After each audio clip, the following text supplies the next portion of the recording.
وہ حضرت امیر معاویہ کے قریبی تھے. حضرت امیر معاویہ نے ان کو حکم بنا دیا. حضرت علی رضی اللہ تعالیٰ عنہ کی طرف سے حضرت ابو موسیٰ اشعری یہ نہایت سادہ دل تھے اور ہر ایک کے متعلق عفو درگزر کا معاملہ اپنے اندر رکھتے تھے. جیسے اپنے لیے سوچتے تھے ایسے دوسرے کے لیے بھی خیال رکھتے تھے. حالانکہ ابو موسیٰ اشعری رضی اللہ تعالیٰ عنہ یہ کوفہ کے گورنر رہے ہیں، مدبر رہے، ذہین رہے ہیں، لیکن حضرت علی ان کے حکم بنانے کے حمایت میں نہیں تھے، لیکن لوگوں کی زور زبردستی پر ان کو حکم بنایا گیا. مسئلہ تاریخ کا ہے اس لیے میں آپ کو بتا رہا ہوں. پھر اسی لیے میں تاریخ دہراتا ہوں کہ کوئی ڈھکوسلا بازی کرتے ہوئے تمہیں پھر گمراہ نہ کر دے. حقیقت کیا ہوئی اور کیا ہوا تھا یہ جاننا آپ کے لیے ایک بار ضروری ہے. دونوں نے حکم بنایا. حضرت عمرو بن عاص یہ ہمیشہ اپنے تدبر اور تفکر کو کام میں لاتے اور جب بھی حضرت ابو موسیٰ اشعری آتے تو ان کا نہایت شاندار استقبال اور تعظیم و تکریم کرتے اور کہتے ابو موسیٰ اشعری آپ مجھ سے رتبے میں بڑے ہیں، آپ رسول اللہ کے صحابی ہیں، آپ سے پہلے میں ہو ہی نہیں سکتا.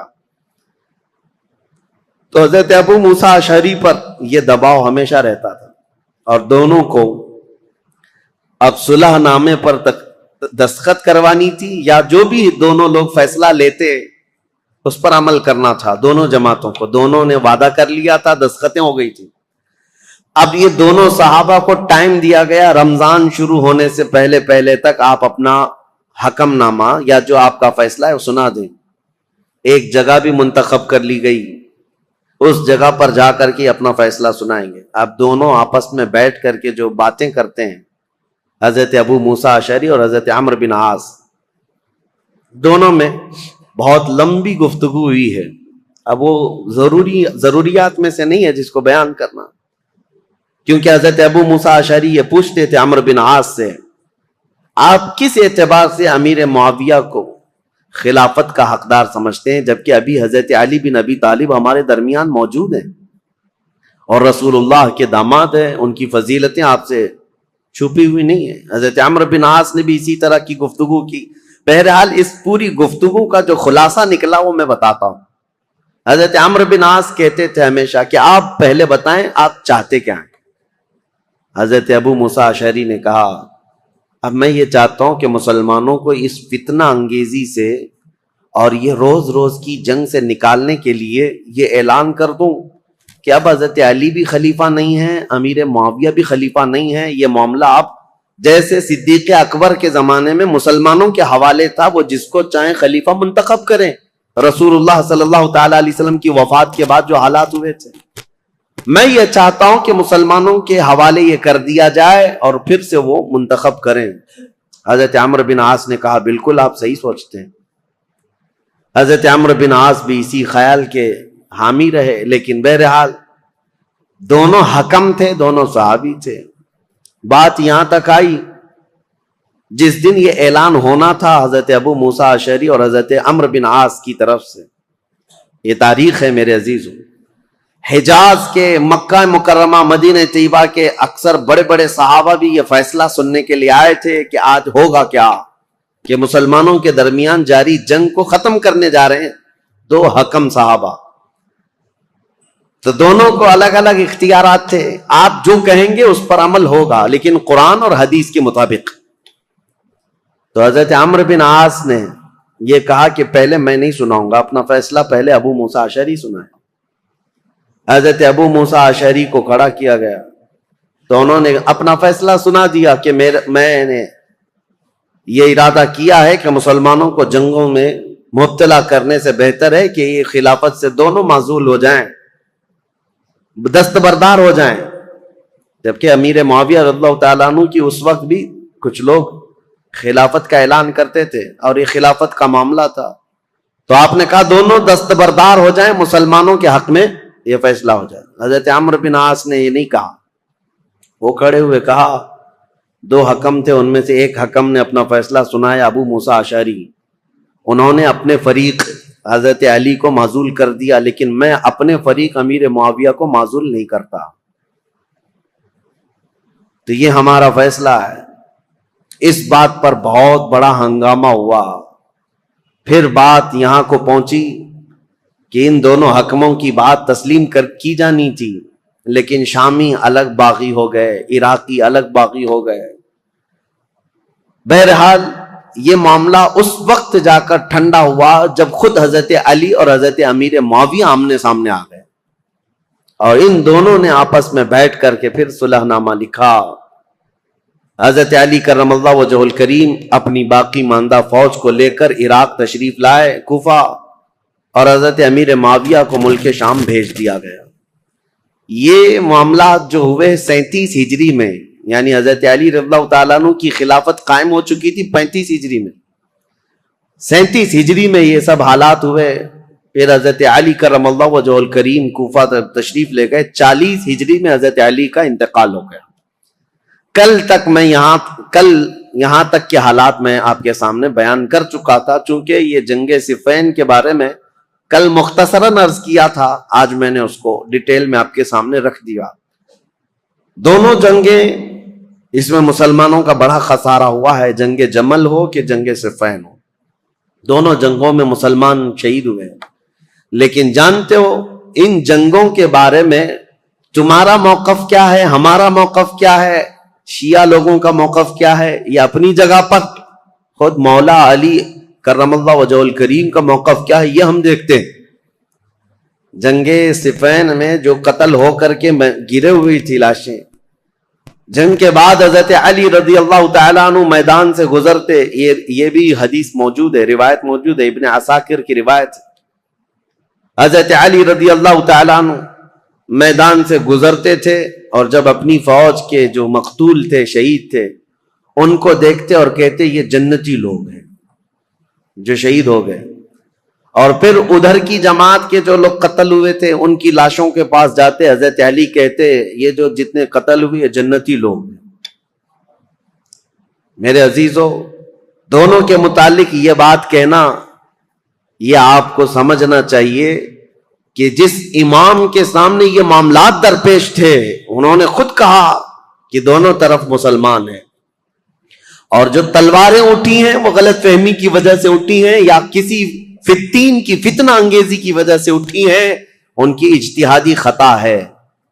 لیکن بعد کے آنے والے اکابر علماء اور اکابر ائمہ اکرام جتنے بھی ہیں، سبوں نے یہی کہا ہے جنگ میں دونوں طرف صحابہ تھے، لیکن حق پر علی بن ابی طالب تھے، سیدنا مولا علی کرم اللہ وجہ الکریم تھے۔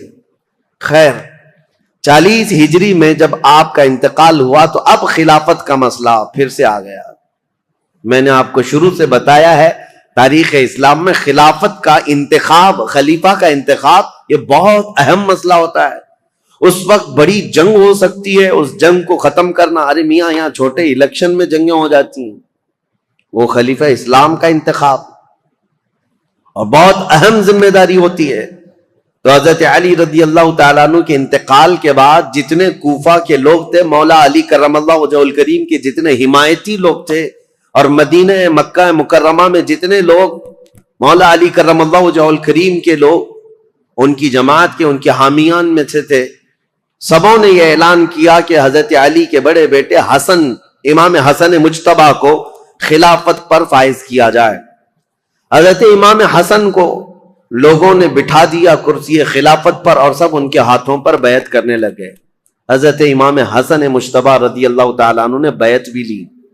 یہ 5ویں خلیفہ ہیں، تاریخ ہے 5ویں خلیفہ ہیں، اور خلافت راشدہ کا جو 30 سال کا پیریڈ ہے اس کے اندر ہی ہیں، ابھی 6 مہینے باقی ہیں۔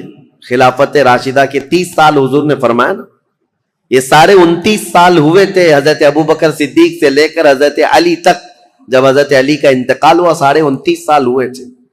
اور اسی کے بعد حضرت امام حسن نے بھی اعلان کیا، اور ادھر ملک شام میں دمشق میں حضرت امیر معاویہ نے اپنی خلافت کا اعلان کیا، اور شام کے جتنے لوگ تھے وہ سب کے سب حضرت امیر معاویہ کے ہاتھ پر بیعت کر لی۔ اب یہ خلافت کا تنازع، یعنی بیک وقت 2 خلیفہ کا اعلان، یہ سب سے پہلے خلافت راشدہ کے بعد ہوا۔ حضرت علی کے زمانے میں کبھی بھی حضرت امیر معاویہ نے اپنے خلیفہ ہونے کا اعلان نہیں کیا. یہ کہتے رہے کہ خلافت کے حقدار ہم بھی ہیں، لیکن خلیفہ ہونے کا عام اعلان کبھی نہیں کیا. اور حضرت علی کے انتقال کے بعد بیک وقت 2 خلیفہ کا اعلان. اہل مدینہ جتنے تھے وہ سب حضرت امام حسن کے ہاتھ پر بیعت کیے. اہل مکہ جتنے تھے وہ امام حسن کے ہاتھ پر بیعت کیے.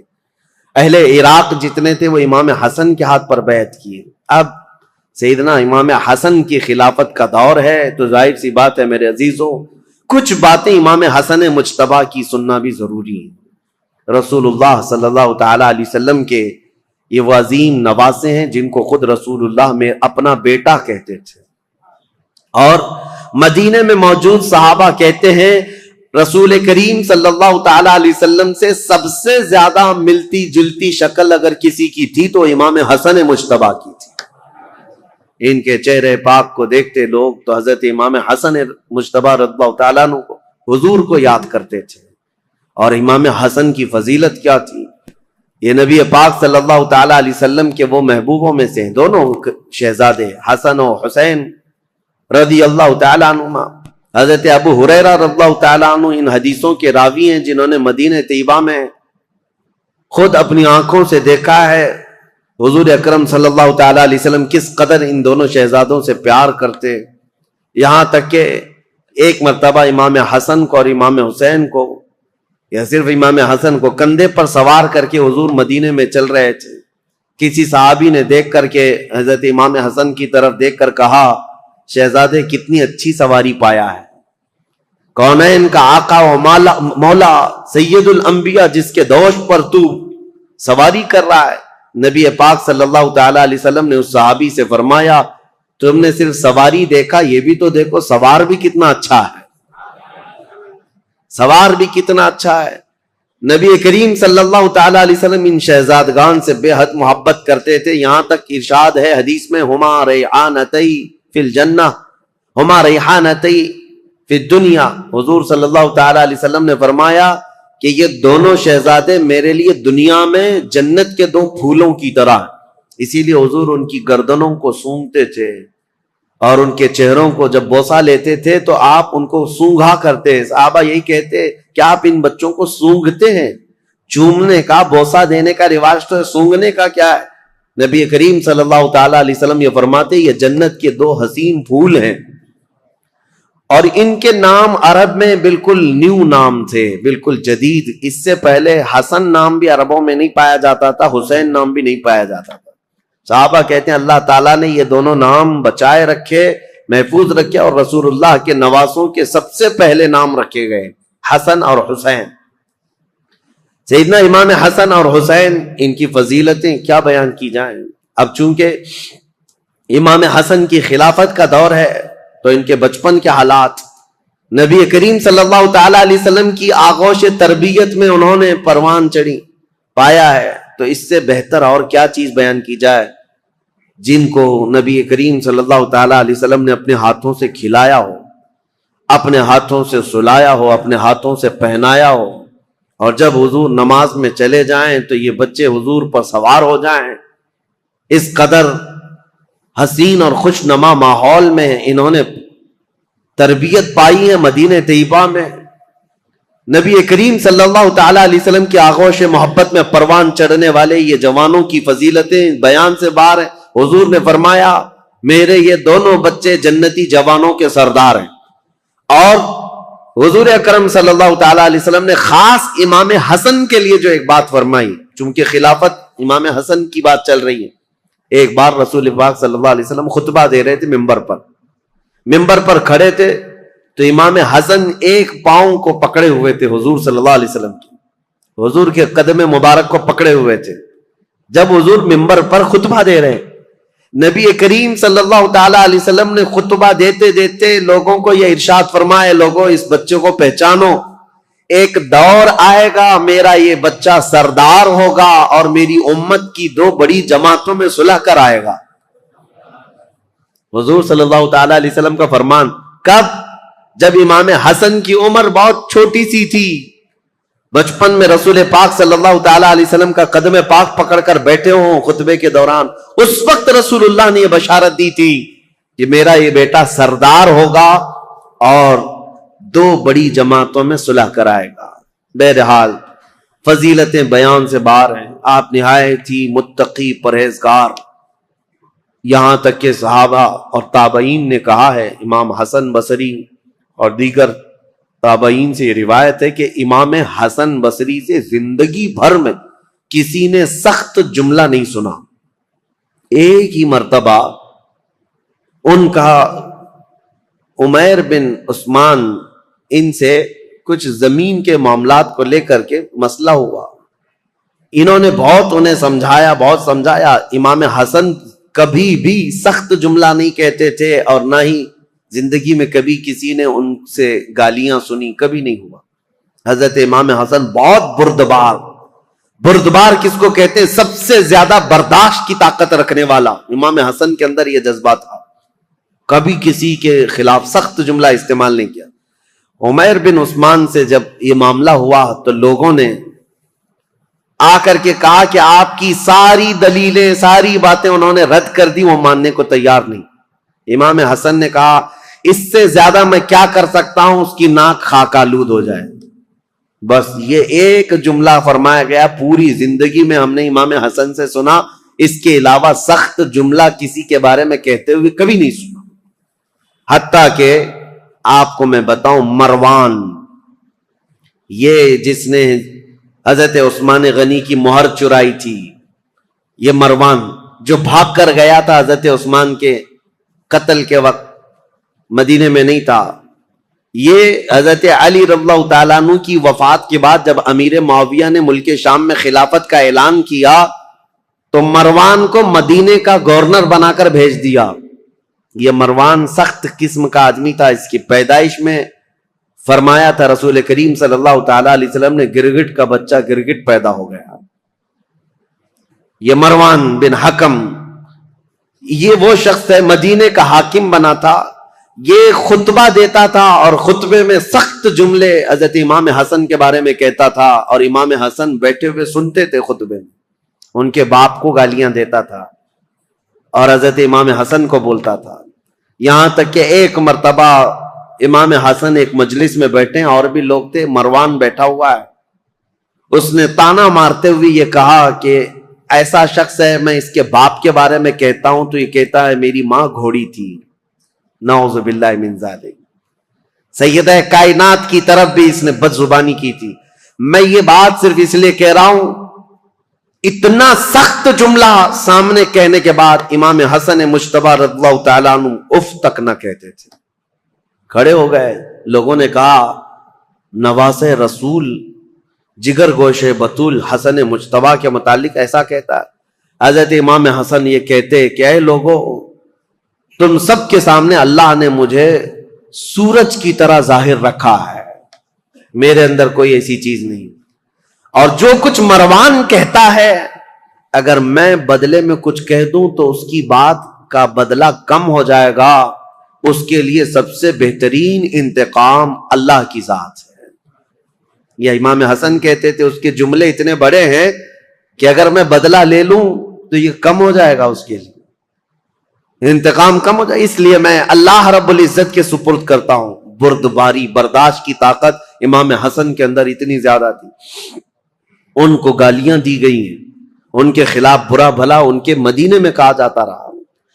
بہرحال امام حسن رضی اللہ تعالیٰ عنہ نے جیسے ہی خلافت کا اعلان کیا، حضرت امیر معاویہ نے بھی خلافت کا اعلان کیا تھا، تو انہوں نے پھر سے فوج کشی کا ارادہ کر لیا کہ ایک وقت 2 خلیفہ کا اعلان مسلمانوں میں انتشار پیدا کر دے گا۔ امیر معاویہ نے ملک شام کی جتنی فوج تھی وہ جمع کی اور کہا حسن بن ابی طالب سے کہہ دو، کیونکہ امیر معاویہ 22 سال سے گورنر تھے ملک شام کے اور خلافت کا اعلان کیا تھا، بہت سارے لوگوں نے وہاں ان کی بیعت کو مان بھی لیا تھا۔ اب حضرت امیر معاویہ رضی اللہ تعالیٰ عنہ اپنی خلافت کے متعلق سب سے بیعت بھی لے رہے تھے، تو امام حسن کے ساتھ جنگ ہونے والی تھی، جیسے جنگ جمل ہوئی، جنگ صفین ہوئی، اور حضرت امام حسن جانتے تھے کتنے مسلمانوں کا قتل وہ 2 جنگوں میں ہوا، ایک جنگ میں 12,000 اور دوسری جنگ میں 70,000 قتل ہوئے تھے۔ اب یہ خلافت کے چکر میں تیسری جنگ ہو سکتی تھی۔ امام حسن مجتبی رضی اللہ تعالیٰ عنہ کوفہ والوں کو جمع کرتے ہیں اور پوچھتے ہیں تمہارا کیا خیال ہے؟ سارے جمع ہوئے اور کہا علی بن ابی طالب کے بعد سب سے افضل جماعت میں آپ ہیں اور خلافت کا حق صرف اہل بیت کو ہونا چاہیے۔ یہ ساری باتیں کوفہ والوں کی تھی، انہوں نے حضرت امام حسن سے کہا تو حضرت امام حسن نے کہا چلو میرے ساتھ، امیر معاویہ ملک شام سے نکلے ہوئے، ہم کسی جگہ آمنے سامنے ہونے والے ہیں۔ کوفہ والے بھی نکلے امام حسن کے ساتھ اور ملک شام سے امیر معاویہ کے ساتھ بھی ایک فوج، لیکن جس جگہ ان دونوں فوجوں کا آمنا سامنا ہوا امام حسن جنگ کی نیت سے نہیں آئے تھے، سیدھے حضرت امیر معاویہ کے پاس گئے، کہا پچھلی جنگوں کے تلخ تجربے میرے سامنے ہیں، اس کے کڑوے نتیجے مجھے پتا ہیں، خون بہے گا ہمارے درمیان یا تمہارے درمیان، میں خلافت کا یہ کڑوا مزہ نہیں لینا چاہتا، لہذا میں تم سے کچھ شرائط پر صلح کرنا چاہتا ہوں۔ حضرت امیر معاویہ نے کہا بتائیے آپ، وہ حضور صلی اللہ تعالیٰ علیہ وسلم کے نواسے ہیں، حضرت علی کے بیٹے ہیں۔ امیر معاویہ ایسا نہیں ہے کہ ان کی بے حرمتی کرتے تھے یا توہین کرتے تھے، نہیں، عزت بھی کرتے تھے، خلافت کا معاملہ ہے۔ تو حضرت امام حسن نے صلح نامہ لکھوایا، شرائط لکھوائے، اس میں پہلی یہ تھی کہ امیر معاویہ کے انتقال کے بعد خلافت پھر امام حسن کے پاس آ جائے گی، دوسری یہ تھی کہ جو علاقے مدینے کے مکہ کے جو لوگ حضرت علی کرم اللہ تعالی وجہ الکریم کے حامی ہیں ان سے کوئی سختی نہیں کی جائے گی، باز پرس نہیں کیا جائے گا، یا جو جنگوں میں تمہارے سامنے آ چکے تھے ان سے کوئی بدلہ نہیں لیا جائے گا، کیونکہ اب آپ خلیفہ بن رہے ہیں، آپ کے خلاف جو جنگیں ہوئی ہیں اس زمانے میں اب ان کو پکڑ کر کے مارا جائے یا ان کو قید کیا جائے، یہ نہیں ہوگا۔ یہ سب شرطوں میں حضرت امام حسن نے لکھوایا اور کہا کہ اہل حجاز مکہ مدینے والوں کا اور اہل بیت کا خاص خیال کیا جائے۔ حضرت امیر معاویہ نے ان تمام شرائط کو قبول کر لیا، سب منظور ہے۔ پھر ہر سال 1,00,000 دینار امام حسن مجتبی رضی اللہ تعالیٰ عنہ کو نظر کیے جانے پر یہ صلح منظور ہوئی۔ حضرت امیر معاویہ واپس چلے گئے اور امام حسن بھی اپنی فوج کو لے کر واپس آئے، اور کوفہ میں آپ نے منبر پر کھڑے ہو کر کے اعلان کیا کہ اے لوگوں، میں اس خلافت سے دستبردار ہو گیا جس کے لیے مسلمانوں کا خون بہتا جا رہا ہے، میں نے معاویہ بن ابی سفیان کے حوالے اس خلافت کا ذمہ دے دیا ہے۔ یہ اعلان کرنے کے بعد اب پورے خطہ اسلام میں ایک ہی خلیفہ تھا، وہ امیر معاویہ کی ذات۔ امام حسن 6 مہینے تک خلیفہ رہے اور 6 مہینے کے بعد دستبردار ہو گئے۔ اس اعتبار سے خلفائے راشدین میں حضرت امام حسن کا بھی نام آتا ہے۔ وہ 6 مہینے جو بچے تھے وہ خلافت راشدہ کے، اس میں امام حسن نے خلافت کی۔ لیکن ظاہر سی بات ہے کچھ لوگ چڑھاتے ہیں، کچھ لوگ اتارتے ہیں، یہ ہر زمانے میں رہتے ہیں۔ حضرت حسن کے بہت سارے لوگ مخالف ہو گئے کوفہ میں ہی، کہا ہم تو آپ کے لیے جان لٹانے والے تھے، ہم تو آپ کے لیے گردنیں لٹانے والے تھے، آپ نے تو جا کر اس سے صلح کر لی، ہم آپ کی صلح کو نہیں مانتے، آپ کو خلیفہ ہونا چاہیے تھا، زور زبردستی۔ حضرت امام حسن نے کہا میں نے خلافت کے سارے دور دیکھے ہیں، صدیق اکبر سے لے کر میرے باپ علی بن ابی طالب تک جو معاملات ہوتے رہے، لیکن اب وہ زمانہ نہیں رہا جس میں اکابر صحابہ تھے، بدر میں شریک، احد میں شریک، فتح مکہ میں، وہ صحابہ کی تعداد کم ہو گئی ہے۔ اے لوگوں، اب خلافت نہیں، اب ملوکیت آ گئی، اب بادشاہت آ گئی ہے، اور میں نہیں چاہتا کہ یہ بادشاہت کا دھبا آل رسول کے دامن میں بھی آئے۔ یہ حضرت امام حسن کا اعلان تھا، وہ بادشاہت کا داغ نہیں لینا چاہتے تھے، کیونکہ دنیا بات کو یہ نہ کہے کہ رسول اللہ کے شہزادے خلافت راشدہ کے بعد پھر بادشاہ بن گئے، نہیں، میرے آقا صلی اللہ تعالی علیہ وسلم جن شہزادوں کو چوما کرتے تھے ان شہزادوں نے خلافت کو یوں دے دیا۔ حضرت امیر معاویہ کے جانے کے بعد میرے عزیزوں یہ ایک ایسی عظیم صلح تھی پورے اسلامی تاریخ میں جس نے بہت بڑی جنگ کا ناکہ بند کر دیا تھا. ختم ہو گئی، جنگیں ختم ہو گئی. اب یہاں پر ان کی صلح کے بعد رسول مختار صلی اللہ تعالی علیہ وسلم کی وہ حدیث یاد کرو جب میرے آقا نے منبر پر کھڑے ہو کر کے امام حسن مجتبیٰ کے لیے کہا تھا میرا یہ بیٹا سردار ہوگا اور میری امت کی دو بڑی جماعتوں میں صلح کرائے گا. اس مخبر صادق صلی اللہ علیہ وسلم کے فرمان کو امام حسن نے سچ ثابت کر دکھایا. میرے عزیزوں تخت پر بیٹھنا یہ کمال کی بات نہیں، نیچے چل کر کے بادشاہ بننا یہ بہت بڑے کمال کی بات ہے. امام حسن خلافت سے دستبردار تو ہو گئے لیکن لوگوں کے دلوں سے کبھی ان کی محبت کم نہیں ہوئی. لوگوں کے دلوں میں ان کا جذبہ، ان کے لیے احترام کا جذبہ بہت زیادہ تھا. آج بھی میرے عزیزوں میں ایک حیرت کی بات ہے آپ کو بتاؤں، مدینہ طیبہ میں جانے کے بعد ان ظالم نجدیوں نے جنت البقیع کے جتنی قبریں تھی بلڈوزر سے سب کو منہدم کر دیا، صاف کر دیا. پہلے سب کی قبریں تھی، سیدہ کائنات فاطمہ الزہرا کی، سیدنا امام حسن کی وہیں پر مدینہ طیبہ میں، اور امام باقر، امام زین العابدین یہ وہاں پر ہیں، اور کئی ازواج، ساری ازواج مطہرات حضور کی 2 بیویوں کو چھوڑ کر، اور حضور صلی اللہ تعالی علیہ وسلم کے کثیر صحابہ، عثمان ابن عفان، سب وہاں جنت البقیع میں سب کو بلڈوزر سے ختم کر دیا.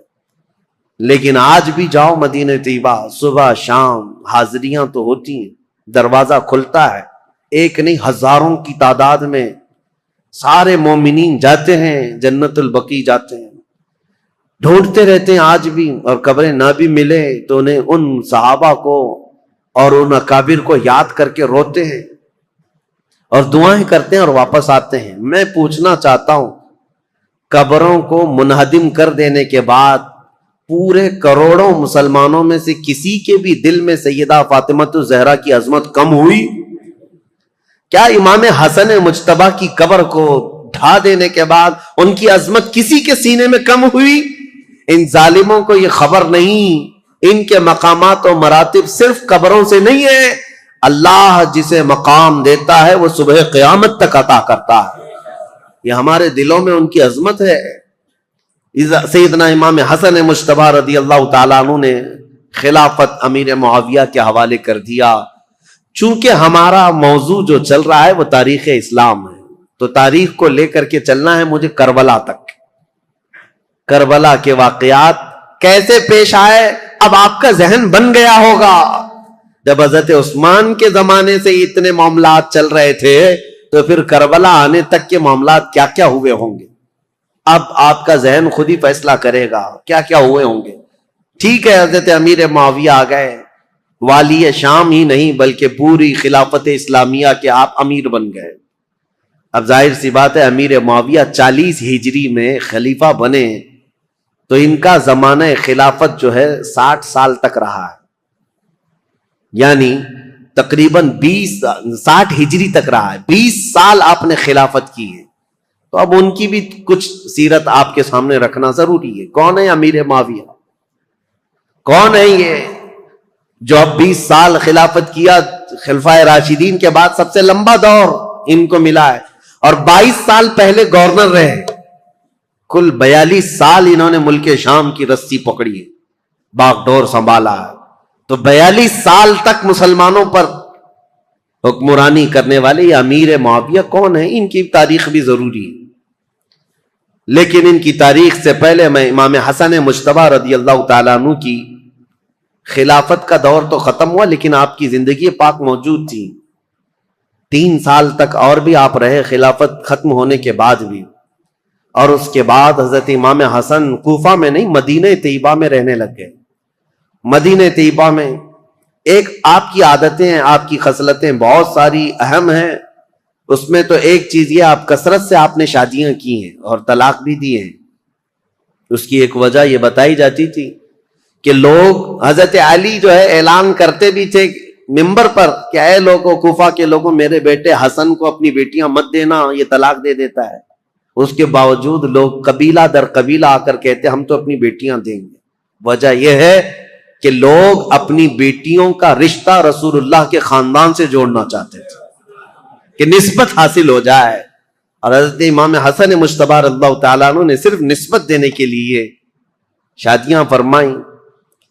اخیر زمانے میں جب آپ مدینہ طیبہ میں تھے تو سیدنا حسن ابن علی بن ابی طالب رضی اللہ تعالیٰ عنہ کو زہر دیا گیا۔ پہلے آپ کو دودھ میں کوئی زہر دیا گیا، اور یہ تاریخ میں آپ کو بتاؤں، جیسے ہی آپ کو زہر دیا گیا رات کو ایسا تڑپتے تھے پوری، اور آپ کو جب بے چینی ہوتی، بے قراری ہوتی تو حکیم کو نہیں بلاتے تھے، دوڑ کر کے روضہ رسول کے پاس آتے تھے، نبی کریم صلی اللہ تعالی علیہ وسلم کے روضے کو پکڑ کر کے لپٹ جاتے تھے، اور تھوڑی دیر کے بعد حضرت امام حسن کے منہ سے وہ زہر نکل جاتا یا قے ہو جاتی، اور آپ کو آرام مل جاتا اور آپ آتے۔ ایک بار ہوا، دو بار ہوا، دوسری مرتبہ بھی زہر دیا گیا۔ اب اس کے بعد پھر آپ روضہ رسول پر آتے تھے اور اللہ کے حبیب صلی اللہ تعالی علیہ وسلم سے استغاثہ کرتے۔ لوگ آج ہم سے یہ سوال کرتے ہیں کہ حضور کے انتقال کے بعد، وفات کے بعد مانگنا حرام ہے؟ ان کے نواسے زہر پینے کے بعد خود رسول اللہ کی بارگاہ میں حاضر ہوتے اور شفا کی امید سے جاتے کہ اگر میرے مصطفیٰ دعا کر دیں تو اللہ تعالیٰ شفا عطا فرمائے گا، اور یہی حسن مجتبی کا عقیدہ ہے جو بریلی کے امام نے دیا تھا۔ کیا ہے؟ بریلی کے امام نے یہ ہمیں بتایا تھا، شافی و نافی ہو تم، وافی و کافی ہو تم، درد کو کر دو دوا تم پہ کروڑوں درود۔ حضرت حسن مجتبی رضی اللہ تعالیٰ عنہ کو تیسری مرتبہ شربت میں ہیرے کی انی کاٹ کر کے، ٹکڑے کر کے، ہیرا جو ہوتا ہے اس کا جو برادہ ہوتا ہے پاؤڈر، یہ شربت میں ملا کر حضرت امام حسن کو پلایا گیا تھا، اور جیسے ہی یہ پلایا گیا حضرت امام حسن رضی اللہ تعالیٰ عنہ کے پیٹ میں اتنی سخت تکلیف ہوئی کہ پوری انتڑیاں کٹ کٹ کر کے آپ کے منہ سے باہر آ گئی۔ ہیرا اگر کٹا ہوا ہیرا اگر کسی کے پیٹ میں چلا جائے تو وہ پوری انتڑیوں کو اور کلیجے کو سب کو پھاڑ دیتا ہے۔ حضرت حسن مجتبی رضی اللہ تعالیٰ عنہ کو ہیرے کی انی کاٹ کر کے شربت میں ملا کر پلایا گیا، اور انتڑیاں کٹ کر کے جب باہر آتی تھیں اس وقت بھی آپ روضہ رسول کے پاس تھے۔ امام حسین رضی اللہ تعالیٰ عنہ اس وقت آپ کے پاس موجود تھے، اور آپ لپٹ کر کے روتے تھے اور کہتے تھے، بھائی جان آپ کو پتا ہے کس نے آپ کو زہر دیا اور کون یہ کام کر رہا ہے؟ اللہ کے لیے اللہ کا واسطہ دیتا ہوں مجھے بتا دے۔ حضرت امام حسن کیا کہتے اپنے سگے بھائی امام حسین سے؟ کہتے کہ اگر میں بتا دوں جس کے بارے میں مجھے شک ہے، اور اگر وہ نہیں ہوا حقیقت میں، تو بلا وجہ میں کسی ایک شخص کے اوپر تہمت لگانے کے جرم میں قیامت کے دن پکڑا جاؤں گا،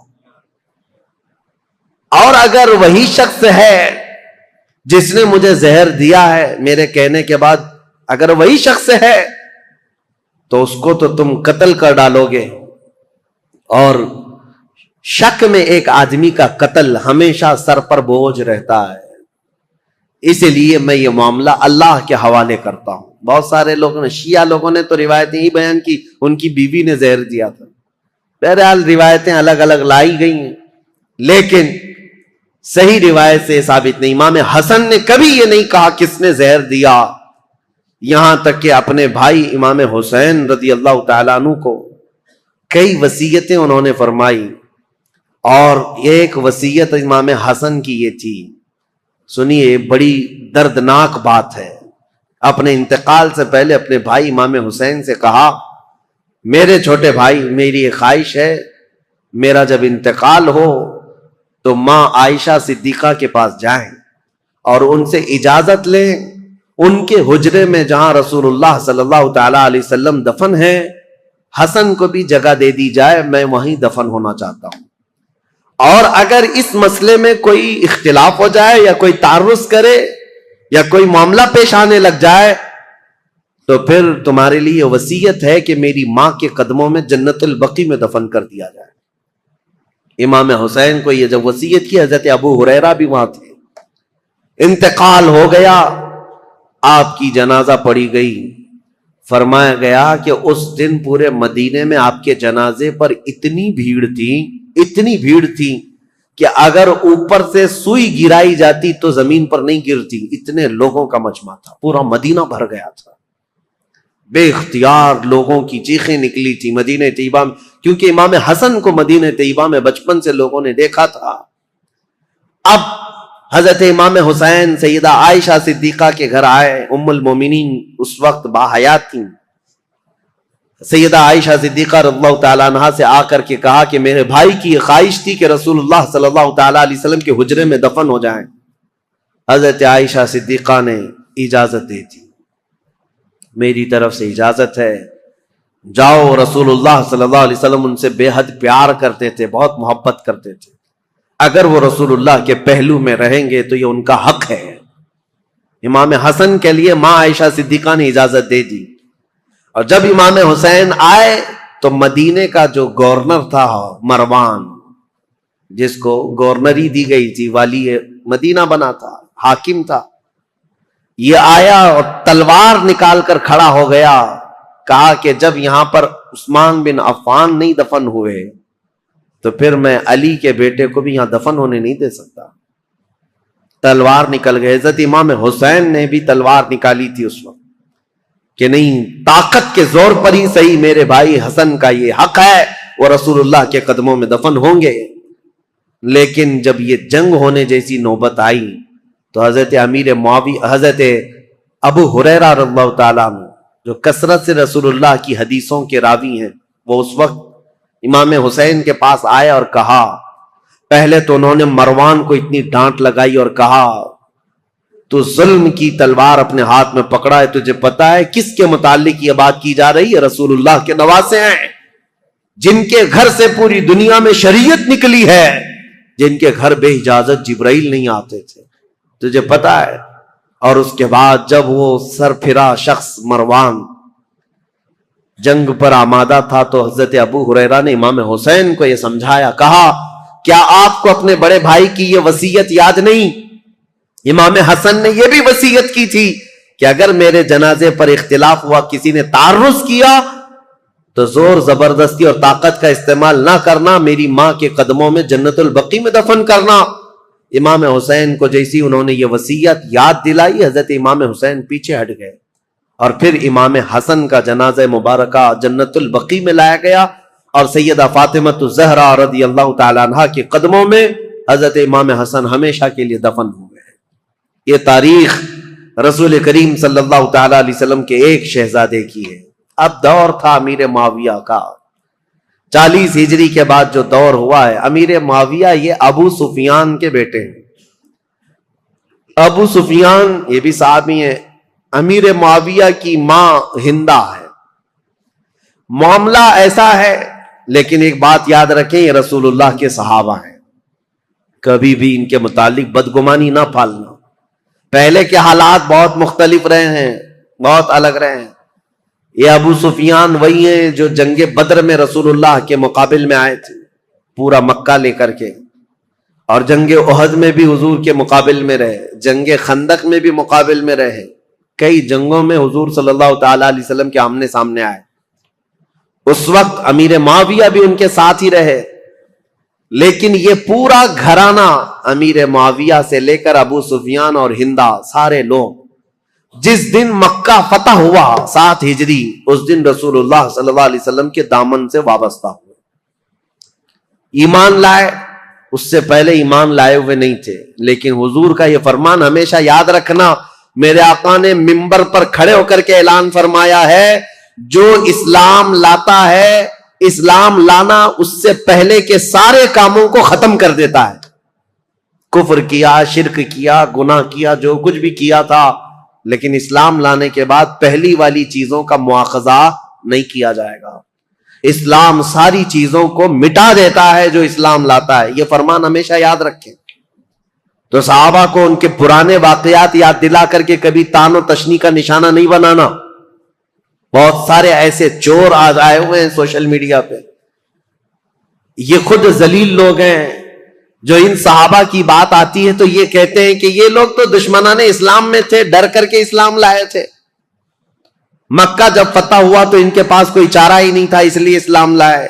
ظالموں، تمہیں کیا خبر کون کس لیے اسلام لایا؟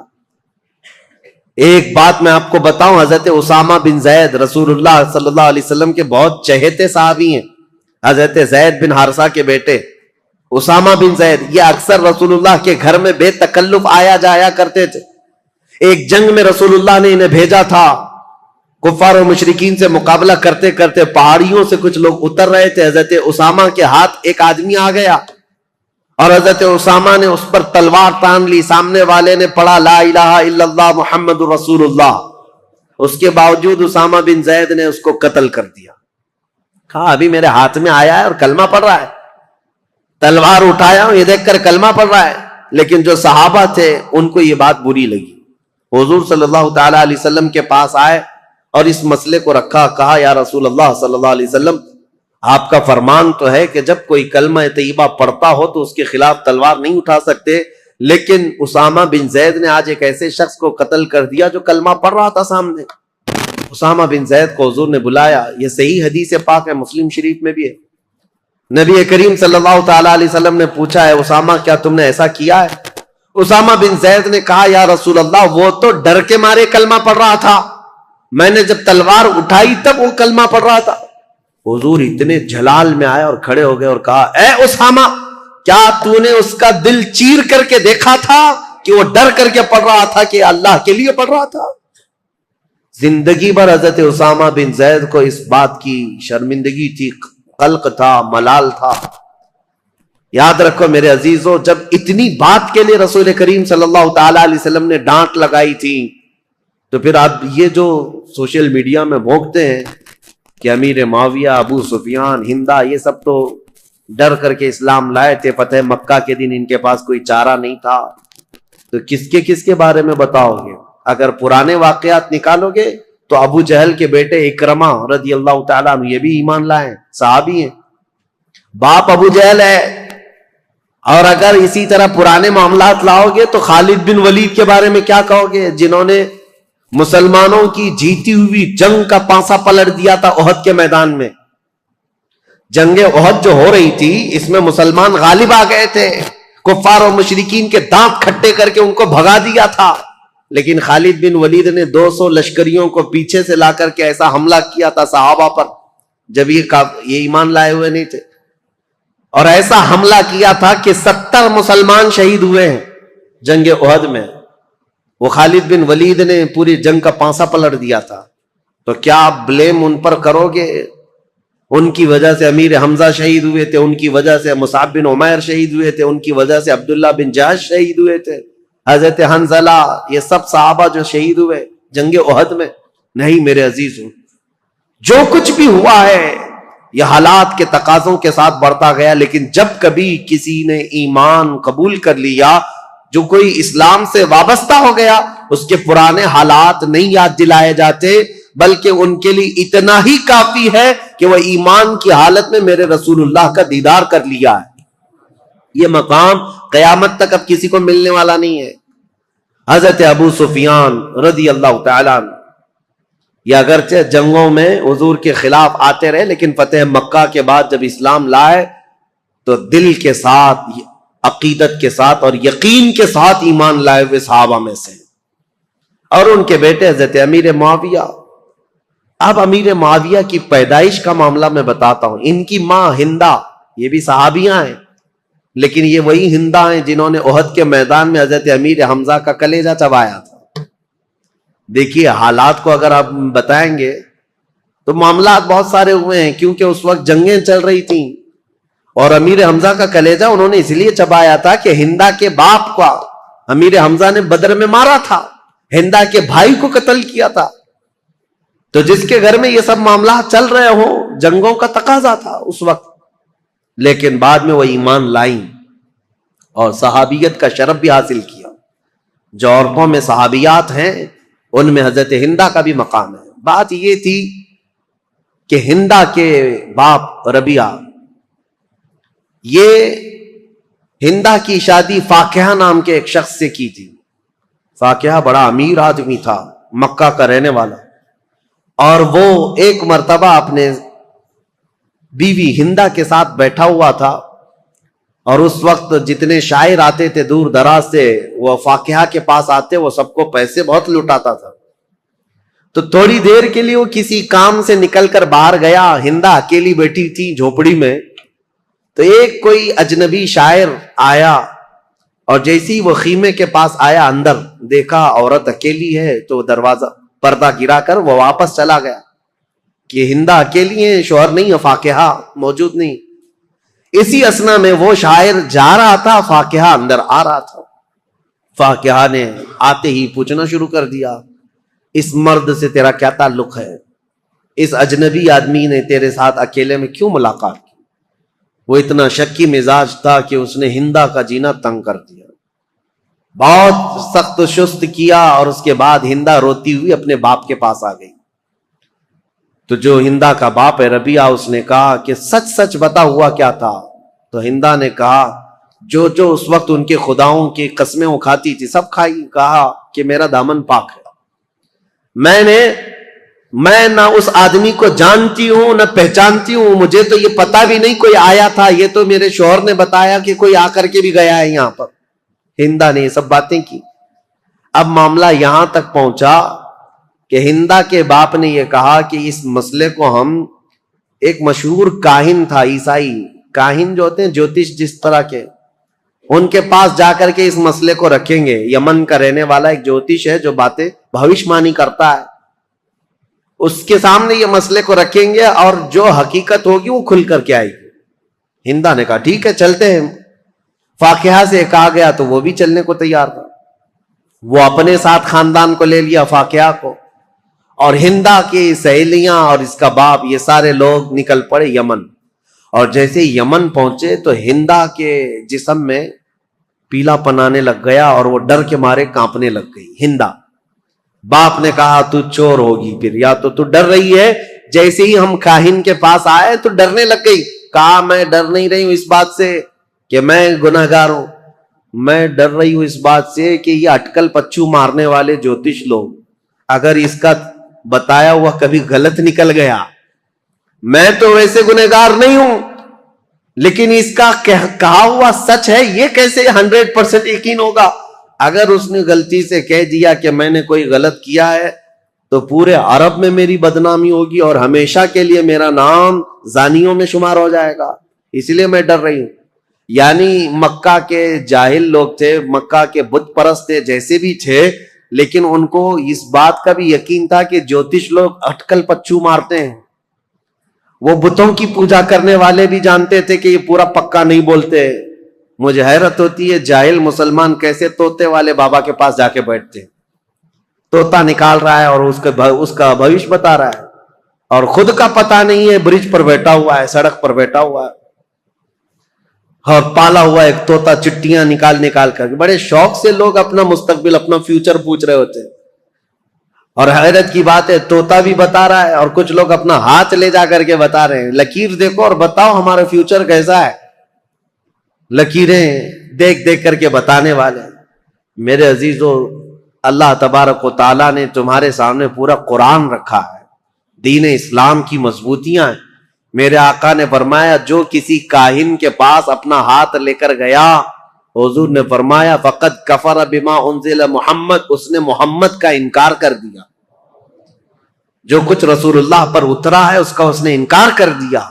تمہارا یہ شیوا نہیں ہے کہ تم مسلمان اور جوتشوں کے پاس جاؤ اور اپنے گھر بنانے کے لیے واستو پرکار کا خیال کرتے رہو. یہ سب چیزیں جو توہمات ہیں یہ تمہارے حصے کی نہیں ہے، تمہاری نہیں ہے. بہرحال ہندا جب یہ کہتی ہے اپنے باپ سے کہ یہ اٹکل پچو مارے گا کچھ بھی، اور میرے بارے میں اگر کہہ دیا کہ یہ زنا کر چکی ہے تو میرا تو بیڑا غرق ہو جائے گا، تو اس کے باپ نے کہا میں ایسی ڈائریکٹ تھوڑی نہ جاؤں گا اس کے پاس، میں پہلے اس کا ٹیسٹ لوں گا کہ وہ صحیح ہے یا نہیں ہے. اس کے لیے ہندا کے باپ نے ایک تدبیر لی. گھوڑے کے دم کے نیچے ایک پھل کا دانہ چھپا کر کے رکھا اور اپنے پاس ایک ڈبیا رکھی اور اس میں بھی ایک چیز چھپا کر کے رکھی، اور جاتے ساتھ وہ جو کاہن تھا اس کے پاس دونوں جماعتیں گئی. اور جانے کے بعد ہندا کے باپ نے کہا